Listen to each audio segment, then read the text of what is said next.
Today on the Bandrew Says podcast, we're going to be analyzing some updates that YouTube is making to their terms of service and discussing how that can affect you as a content creator. So go ahead and stick around.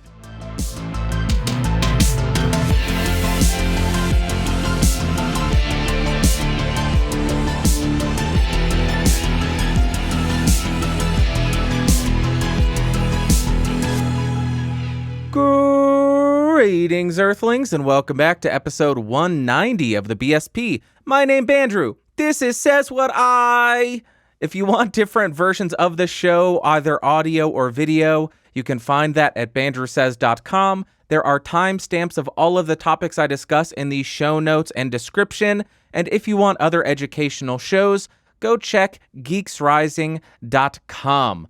Let's jump right into it, and YouTube has been updating, or they are going to be updating, their terms of service, and they will go live on December 10th, 2019. Now, if you have a YouTube channel, chances are you've received an email about this, or maybe 10 or 15 emails like I have. It's just been a never-ending string of emails saying, hey, remember, we're updating our terms of service every single day for every single account. There's dozens of them. It's out of control. What are the three main updates that are in this announcement, though? We could go through all of them, but I don't think all of them are pertinent to a majority of people. So I will just share the top three that I think are most important. The first one is parental permission. The second is permissions and restrictions. And the third is account termination. Let's start with parental permissions. The TOS says that you must be at least 13 years old to use the service. However, children of all ages may use YouTube Kids where available, if enabled by a parent or legal guardian. If you are under 18, you represent that you have your parent or guardian's permission to use the service. Please have them read this agreement with you. If you are a parent or legal guardian of a user under the age of 18, by allowing your child to use this service, you are subject to the terms of this agreement and responsible for your child's activity on the service. You can find tools and resources to help you manage your family's experience on YouTube in our Help Center and through Google's Family link. Okay, that's a bunch of mumbo-jumbo. What does it mean for you? Really nothing. I will agree that if you are between the ages of 13 and 18, or if you're just under the age of 18, you should have your parent read through the guidelines. And parents, if you're out there and you have a child under the age of 18 and they are using YouTube, you should read through the guidelines, read through the terms of service, and discuss that with your child. Because although YouTube is an amazing place, it is also a horrendous place that can be dangerous for children, just like anywhere on the internet, really. The internet is an amazing tool, but also a cesspool for the worst type of people in the world. That is why I think this is a really important guideline or rule for YouTube to have. I don't think it will really do anything because any 13-year-old or 10-year-old can say, yeah, sure, my parent agreed to this. My parent said I could upload this very offensive content. Yes, they agree. So I don't think there will be any change because there is no actual physical requirement for identification or an actual physical parental approval form. But I think it's an important thing to remember. If you have a kid using YouTube, or if you are a kid using YouTube, read through the guidelines, discuss them with your parents, or parents discuss them with your kid. It's a good rule of the road. Number 2 is permissions and restrictions, and this is not necessarily all changes to the terms of service, but while reading through these, I think these are some of the more important points under this header, and I'm going to share those with you. Number 6 on behavior and activity that is restricted on YouTube is cause or encourage any inaccurate measurements of genuine user engagement with the service, including by paying people or providing them with incentives to increase a video's views, likes or dislikes, or to increase a channel's subscribers or otherwise manipulate metrics in any manner. So what does this mean for you? Well, first off, it's not really an update to the TOS. I believe this was in there prior to this December 10th update, but I wanted to reiterate this to you, that you cannot artificially boost your likes, views, subs, or any kind of metric on the platform. That is in violation of YouTube's TOS, and it could lead to your channel getting deleted or getting a community guideline strike. But the way that I read this is you cannot do the whole, if you want to win this thing, you need to like, you need to subscribe, and you need to comment down below, because you are providing incentive for people to do that. You are providing incentive for people to artificially inflate the engagement on your video and your channel. That directly violates YouTube's TOS, and the number of people and channels that I see doing this is still mind-boggling. All of those channels are in breach or in violation of YouTube's TOS, and they could get banned. On the note of giveaways, this is why you see a lot of people using, I can't remember the name of it, Gleam.io, the giveaway service. A lot of people still use that. And the way that that works is there are actions that people can take to get entries into a giveaway. In the past, you would see people having subscribed to YouTube channel, like video, leave a comment. That would give you an entry to the contest. A lot of YouTubers do still use that service, but you'll see those options for entries omitted. People don't use that anymore because that would violate YouTube's TOS and they don't want their channel deleted. So if you do plan on doing giveaways on YouTube, make sure you read through the contest and giveaway guidelines that YouTube has. I will link it in the show notes because you're trying to give back to your community. What good is that if your channel gets deleted? The number 8 restricted behavior is you cannot run contests on or through the service that do not comply with YouTube's contest policies and guidelines.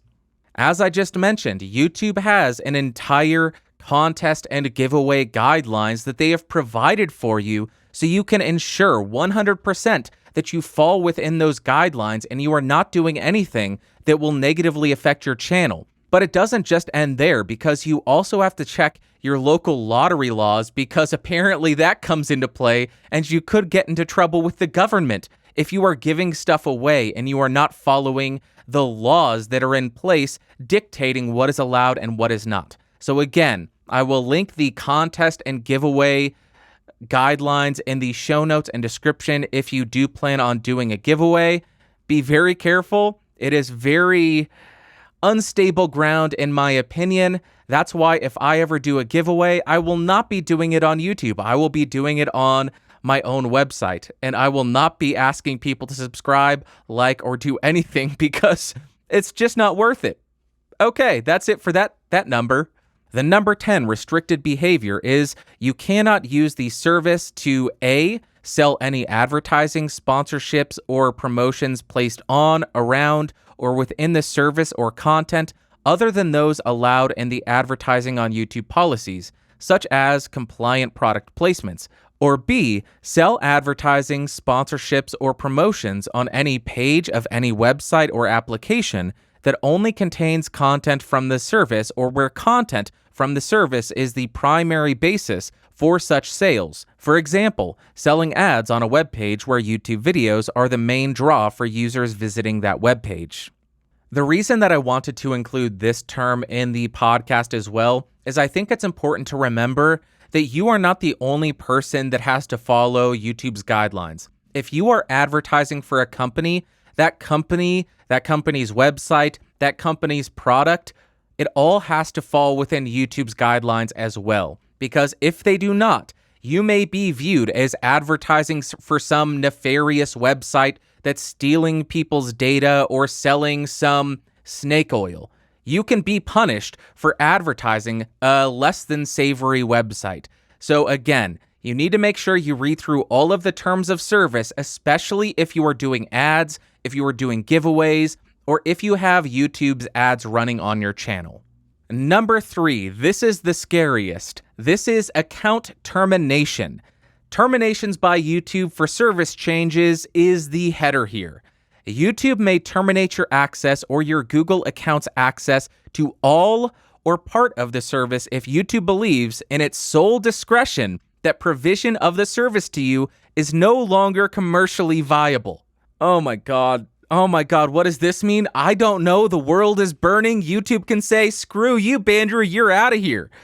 I don't know exactly what they mean by commercially viable. I think it would be very useful if they defined that, but by defining that, that would limit their ability to use this term to ban people that they don't want on this service. That's exactly my thought on why they included this. They want the ability to say, well, we have this vague term right here. We can ban somebody and say, well, it wasn't commercially viable for us. Who's going to go in and check and make sure that hosting person X is actually a negative impact on Google's finances? Probably very few people. I don't think they even break out YouTube's revenue or anything in their annual reporting. So this is a very clever way, a clever loophole, I guess, for them to ban whoever they don't like. But it's also scarier for me because they don't just say that we will ban your YouTube account. They say they can ban you, or they may ban you, from all of Google's services. That means Gmail, that means Google Domains, that means Google Search, that means Google Maps, Google Docs, any and all Google services you can be banned from based on your behavior on YouTube. How terrifying is that? So it's going to force people to be much more politically correct and trying to avoid any kind of public backlash, because I imagine that's why they worded it this way. If there is public backlash and YouTube can argue, well, continuing to host this person is making advertisers pull out of Google, then that's not commercially viable to host that person anymore. You're gone. You're out of here. So I think a lot of people are going to just be too scared to say or do anything that is edgy in the slightest. So in summary, I did not read the entire TOS to you because I think that would be way too boring. But if you do want to see a live stream of me reading all of the TOS, let me know in the comments or on Twitter or in an email. Would that be something you would watch? Watching me read a bunch of legalese and mispronouncing every other word? It could be fun. But this is exactly why I hate the idea of, oh, YouTubers make too much money. Oh, they're paid too much money. Ah, okay, boomer. Okay, boomer, shut your tits. What? I don't know what that means. At your 9 to 5, at a typical day job, the only terms of service you have to abide by, and the only job that you have to do is go to work, show up, be reliable, do your job, and get a paycheck. That's all you have to do. There are lawyers at your company that handles everything else, assuming, of course, you are not an entrepreneur. Then it gets much more difficult, and we are very similar in that department then, because YouTube and entrepreneurship, same thing. YouTubers are entrepreneurs. As a YouTuber, you are a producer, an ad seller, a host, an audio engineer, a cinematographer, and with YouTube's terms of service, you are a lawyer because you need to understand all the terms of service to ensure that your job doesn't disappear tomorrow just because you said one bad word. That is why I don't think YouTubers are overpaid. They are doing 10 jobs, including being a lawyer. Unless they actually pay a lawyer, then they don't have to be a lawyer. This is assuming an independent, single person doing YouTube, not having a team behind them. I will link YouTube's TOS, their ad policies, and their contest guidelines in the show notes and description in case you are a creator and you want to read up a little bit more in depth, or if you want your lawyer to look over them, you rich son of a gun. Have the lawyer contact me because I would love to know their take on this. Next piece of news is YouTube rolling out super stickers, and this is just another way to super chat your favorite creators while they are live streaming or while they are doing a premiere of one of their videos. If you don't know what a super chat is, it's a way for viewers to pay money directly to their creator. Of course, YouTube does take a cut, but in the live stream or the premiere chat, it does highlight the message, making it much easier for the creator to see and respond to your comment or question. Well, this rollout of super stickers is just, you can pay to have animated characters dance about in the chat. That's pretty much it. I don't know what's neat about it, but I sent a few of them this last week to see how it was working, and it is pretty cool. I think I had a cat dancing around, and I liked it. It's pretty cool. All right, let's jump to what you had to say. First comment comes from Urinaval. Hey, Bandrew, you mentioned that you don't recommend hosting podcasts on SoundCloud. Could you explain why and perhaps make a video or talk in your podcast about which platforms people can use to host their podcasts on, since there are so many from Anchor FM to Apple? Maybe you could share some techniques of posting podcasts to multiple platforms at once. I can see such information being helpful to those who are just about to start their podcast, especially now when the whole podcasting story is on the rise. If similar video already exists on your channel, please link me to it. Thank you for your great content once again. Yura, thank you very much for the comment, and that is a very great question. First thing I want to correct, Apple does not host podcasts. Apple is just a podcast distributor. They have a directory of RSS feeds that people have submitted, and other podcatchers, podcast listening apps, draw from that directory as well. But why don't I recommend SoundCloud? It's because podcasting seems like an afterthought to them. If I'm not mistaken, as Apple has adjusted their requirements and the fields that are available for podcast submission, like seasons, episode number, and a bunch of other stuff, SoundCloud didn't update their inputs to meet Apple's new criteria. So it just shows that SoundCloud is not really supporting podcasting. They are just there to host files, and if they violate or don't meet all of the requirements that Apple or any other podcast directory has, they don't care. But also, if you remember maybe last year or 2 years ago, SoundCloud was in some serious financial difficulty where didn't they shut down for a little bit? Or they ran completely out of money and then at the last minute they had a $100 million investment?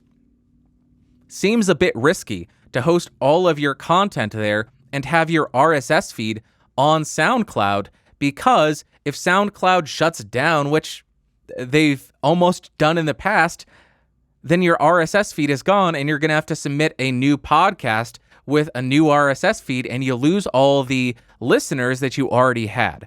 That is why I don't particularly like SoundCloud. Yes, it is a lot cheaper than some other podcast hosts, but there's a reason for that. They're also not IAB certified, meaning the stats you are getting are not as reliable, not as consistent as other podcast hosts.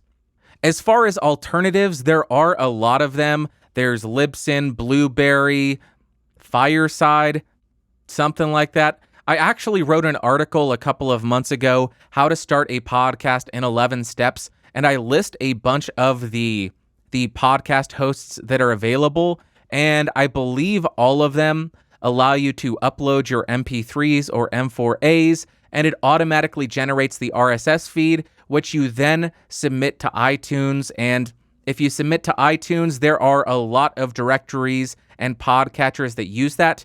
But I also, in that article, link all of the places that you need to submit your podcast to.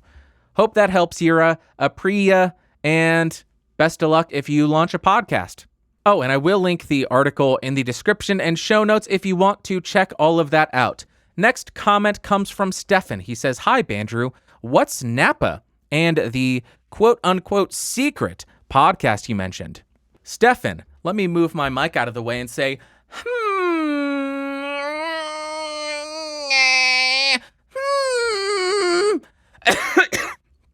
I don't know how people do that.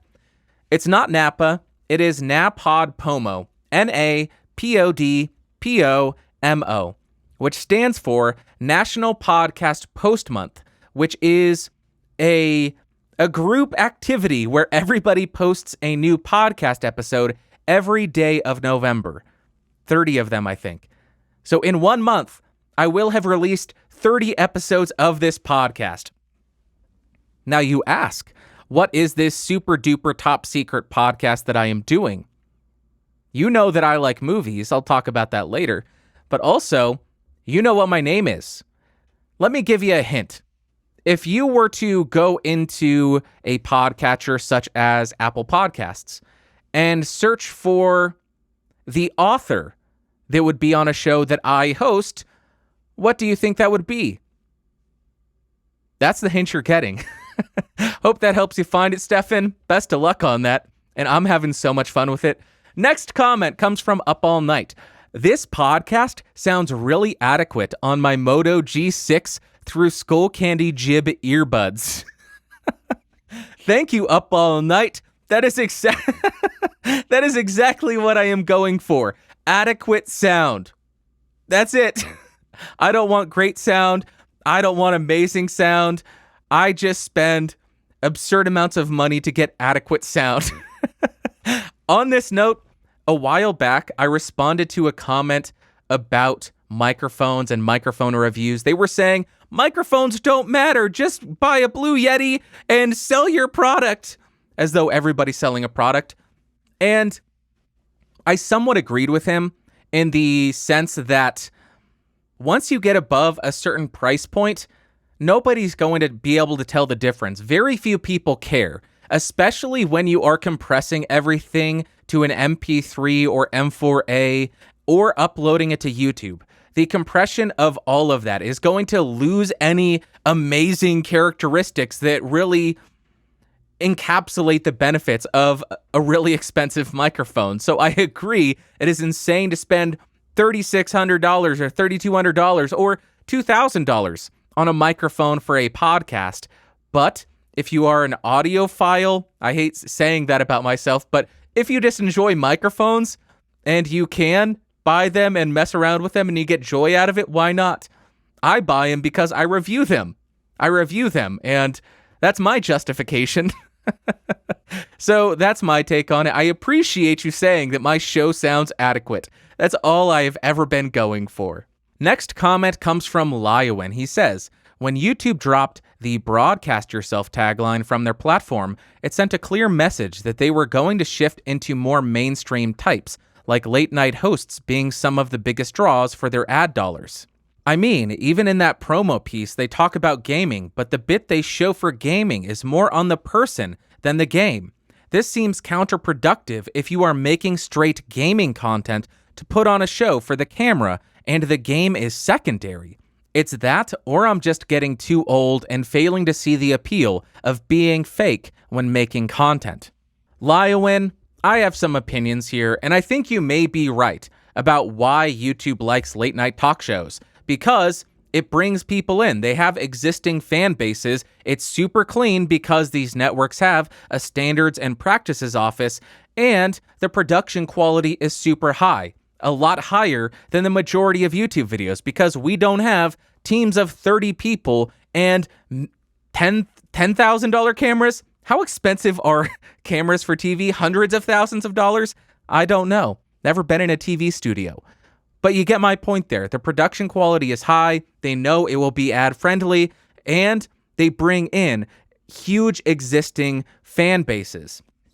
For the gaming content, I understand why you think that way. If you're looking for gaming content, you want to see the gaming. But I think there's something that distinguishes a decent Let's Player to a really great Let's Player, and that is personality in most cases. Of course, you will have outliers who don't have the most over-the-top or amazing or funny or entertaining personality, a la Shroud, but they are just so good at a video game that it's almost magic to watch them do it because it makes no sense. Physically, how does somebody do that? How is somebody's brain that quick? So there is some novelty and a good reason to watch a gamer like that. But because most people don't have that ability that Shroud has, they have to rely on making their content interesting in another way, whether it be educational in nature. That's what I do because my personality sucks. Or you can make it funny. But regardless, in most cases, the most successful gaming content on the platform has been personality driven. PewDiePie, Jacksepticeye, Markiplier, Beautiful OB's one. I know him. It's all personality driven. They are all very likable people who make their content interesting and funny. May not be funny for everybody, but funny for a large audience of people. So I think that's why they focused on the person in the advert, because A lot of successful gaming content is personality driven. Next comment comes from Edward Podcast. He says, "Hey, Bandrew, sorry for leaving a very late comment, but can you please test the proximity effect with the NW800 and the podcast stuff? Thank you. I love your podcast channel." Edward, I wasn't able to find the NW800, but the NW800 and the BM800, pretty identical. So here is a test I recorded with the BM800. It will give you a very close approximation of the NW800 in terms of proximity effect. All right, so here is a quick test of the BM800, about 6 inches off of my mouth. I have it connected to the Focusrite 18i20, 48 volts on, and gain set just at about 930. And this should give you an idea of how it sounds with not too much proximity effect. Now I will get right on top of it and move it off to the side so I don't put any plosives directly into the microphone. But here is how it sounds, maybe 2 fingers off of my mouth, so an inch, probably less. And this gives you an idea of how it sounds with the full proximity effect engaged. Hope that helped. All right, thank you very much for the comment, Edward Podcast. Next comment comes from SoundSpeeds. He says, "I did one Google search and looked through the first 4 or 5 search results, but didn't click on any. It's 2019. That's more than enough to make me an expert on something. Hey, I did research. Don't research shame me. Anyway, despite all the time I spent looking, I was unable to find where I can find my own P-score. Do I even have one, or is it reserved for a channel of a certain size?" Alan, very interesting question. I appreciate you sending that in. This is something I should have clarified in last week's episode. There was a video that was published. I believe I linked it in last week's episode. And 1 hour after that video went live saying, this is how you can find your P-score, Google hid the code that allows you to do that. Therefore, we're back in the dark not knowing what our P-score is or anything. So we are out of luck there. Good job researching, Alan. Good job. Next comment comes from Raisin. YouTube would never let the people be them. In my opinion, they should still allow swearing since you won't find that on YouTube Kids. They made that app for kids. Then this should be for teenagers and adults. YouTube is all about being the most ad-friendly now. And of course, they just promote talk show hosts with millions of fans already and making $1,000 by the minute. Raisin, thank you very much for the comment. The thing is, YouTube still allows swearing on their platform. Advertisers seem to be the ones who don't want swearing. Advertisers are the ones calling the shots in terms of what gets monetized and what gets demonetized. I think YouTube gets such a bum rap here. YouTube is to blame for everything. Oh my God, there's an adpocalypse. Oh my God, advertisers pulled out money. Oh my God, there's no money at YouTube anymore. It's YouTube's fault. Why is YouTube to blame for all of this? Could it not also be that advertisers are pulling out their dollars because these advertisers, to quote Nerd, if you're part of the Discord, you'll know this, because these advertisers are cowards. They're not willing to make a stand for anything because they're afraid that that will hurt their bottom line. I don't think YouTube is at fault here for advertisers wanting ads on videos that don't have swearing, because advertisers need to ensure they are getting their money's worth and that there is no negative impact on their company for an ad showing up in front of a video. And given today's current climate, people complain about everything and say, oh no, your advertisement showed in front of Podcastage. Podcastage hates mushrooms on pizza. Let's ban him. And a company will say, oh my God, I got 20 tweets saying Bandrew hates mushrooms and we can't advertise on him unless we want to lose all these tens of millions of customers. That's my take on the situation.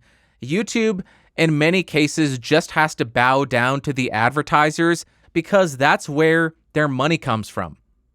He who has the money makes the rules, or she who has the money makes the rules.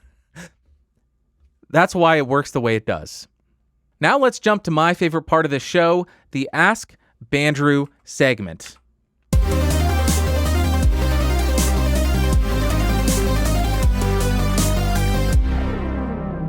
All right. Just a reminder, if you want your question answered on this show, I've made it a lot easier. You can just go to AskBandrew.com.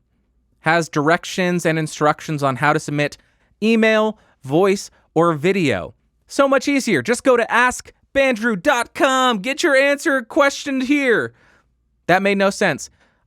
Because there was so many good comments this last week, I am just going to include one Ask Bandrew, and this is a voice submission from an amazing lad from across the pond. Take it away, boy of the beige.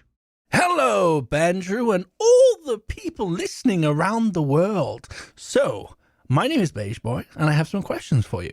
Number one, what are your thoughts on the Blink-182 album 9? Me? I couldn't really listen to it, honestly. I feel like Mark has lost his touch with his writing. Rumors are that he had to have people come in and help him write the songs. You know, the vocals. I mean, I am a Tom elitist, I feel like. But, you know, it wasn't a Blink album for me. It was more of a Plus 44 album, if you know what I mean. There are members missing. But let's go on to question number 2. What are your thoughts on X-Files? Honestly, do you think I should give it a watch? Is it worth my time? I am a very busy man, obviously, because I'm sending people questions over the internet. That is all. Thank you for your time. Bye-bye now. Beige Boy, thank you so much for that submission. I must say, what an animated voice.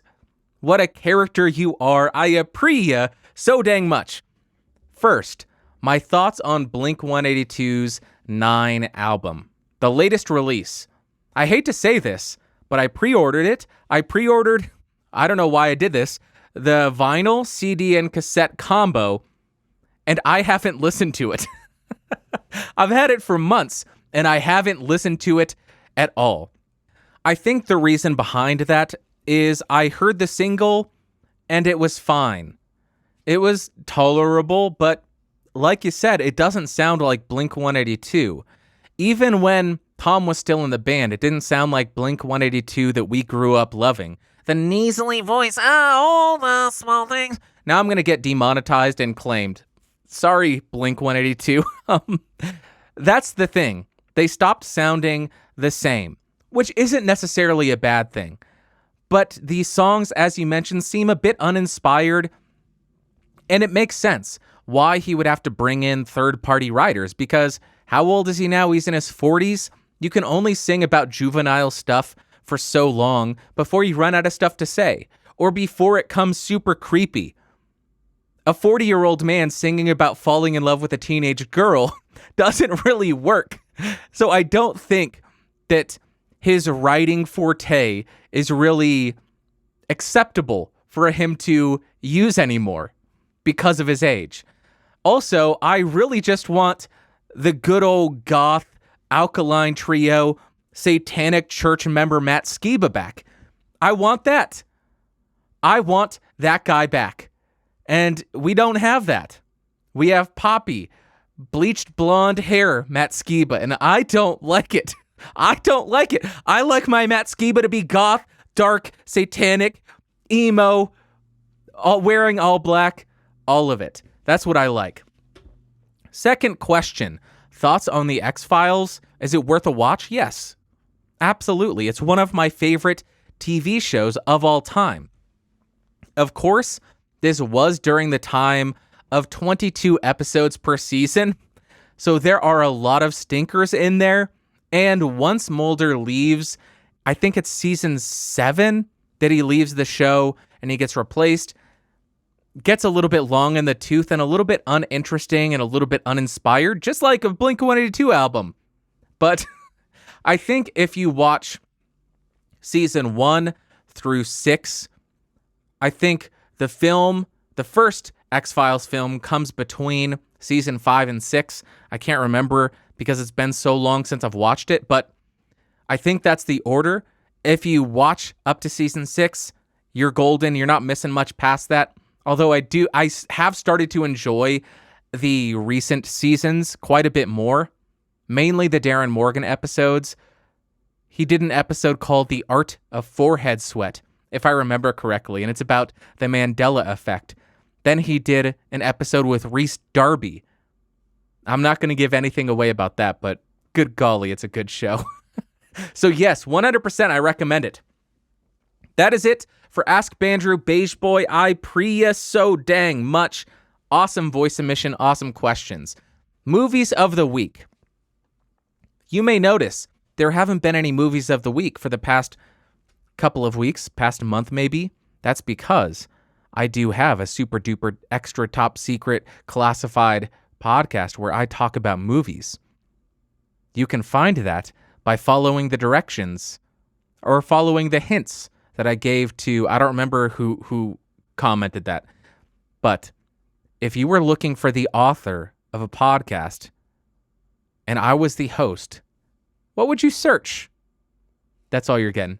That's going to wrap up for this week. Thank you so much for leaving so many amazing comments. I filled up almost the entire episode with your feedback and discussing it. I love that so much. You are amazing. If you want to submit a voice, video, or email question, you can go to AskBandrew.com and other educational shows, geeksrising.com. I'll talk to you next week. Bye. I don't know what to do with my hands. What?